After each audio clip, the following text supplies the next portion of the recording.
নানা হাত ঘুরে মিলার পাইকার আড়তদারের কারসাজিতে বাড়ছে 10 নিত্যপণ্যের দাম। এমন তথ্য দিয়ে গবেষণা সংস্থা সিপিডি বলছে এই বৃদ্ধি কখনো কৃষকের দামের দ্বিগুণেরও বেশি।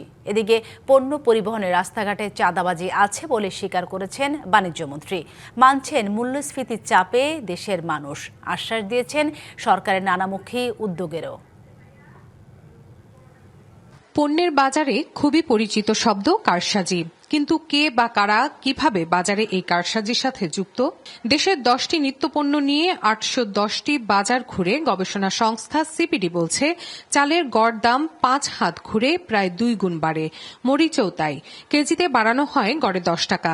বেগুন আলুর ক্ষেত্রে বেশি মুনাফা খুচরা বিক্রেতার, পেঁয়াজে আবার প্রান্তিক পাইকারের হাত ধরে হয় প্রায় দ্বিগুণ। সিপিডির গবেষণা বলছে আমিষের বাজারে মাছের দাম বৃদ্ধিতে সবচেয়ে বড় খেলোয়াড় শহরের আড়তদাররা। ডিম মুরগিতে পাইকারি আর গরুর মাংসে গড়ে কেজি প্রতি 75 টাকা পর্যন্ত দাম বাড়ে ব্যাপারীদের হাত ধরে। বিশেষ করে নিম্ন আয়ের জনগণ কি ধরনের পণ্য ভোগ করে থাকে। এমন গবেষণার বিপরীতে বাণিজ্য মন্ত্রীর দাবি, উৎপাদনের পরিকল্পনায় আছে তথ্যের ঘাটতি।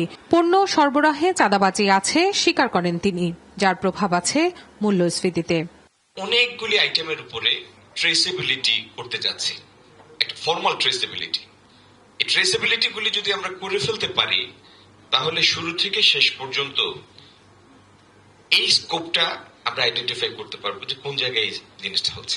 সরকারের নজরদারি সত্ত্বেও বাজার ব্যবস্থায় দুর্বলতার চিত্র উঠে আসে সিপিডির এই সংলাপে। Rifat Tasnova, DBC news, Dhaka.